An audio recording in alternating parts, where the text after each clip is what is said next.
Hello বন্ধুরা, আজকে আমরা ঘুরতে যাচ্ছি মুড়িঘাটা ব্রিজ। হ্যাঁ, সেই বিখ্যাত মুড়িঘাটা ব্রিজ। আমি আর আমার ভাসুরের মেয়ে বিকেলবেলা কোনো কাজ নেই, ভাবলাম চলো ঘুরে আসি। তো দেখো, ঘুরতে গিয়ে খুবই আনন্দ হলো। তোমরা দেখো আমরা কত আনন্দ করলাম, খুবই আনন্দ। পুকুরটা অনেক সময় ধরে আমাদের কাছে রয়েছে। আমরা আইসক্রিম খাচ্ছিলাম, দিলাম ওকে কিছুটা, চকলেটগুলো দিলাম ওকে, বাট তবুও একটুখানি অপেক্ষায় আছে, আরেকটু দেবো।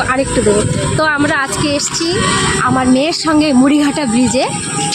তোমরা দেখো, এটা হচ্ছে পেছন দিকটা, এদিকে আমরা আমাদের বাড়ি, এই দিকটা ওই যে আমার স্কুটি দেখা যাচ্ছে, ওই যে আমার স্কুটি। আর এই দিকটা হচ্ছে আমার বাবার বাড়ি, এইদিকে শ্বশুর বাড়ি, এইদিকে বাবার বাড়ি। এই কোথায় গেলি? এদিকে হচ্ছে বাবার বাড়ি। ওই দেখো, ও আমাদের সঙ্গে যাবে মনে হচ্ছে। কি রে কালু, যাবি আমাদের সঙ্গে? তো আমাদের আজকের ঘোরাটা তো কমপ্লিট হয়ে গেল। তো আমার এই ছোটো ছোটো মিনি ভ্লগগুলো দেখার জন্য আমার চ্যানেলটাকে অবশ্যই সাবস্ক্রাইব করে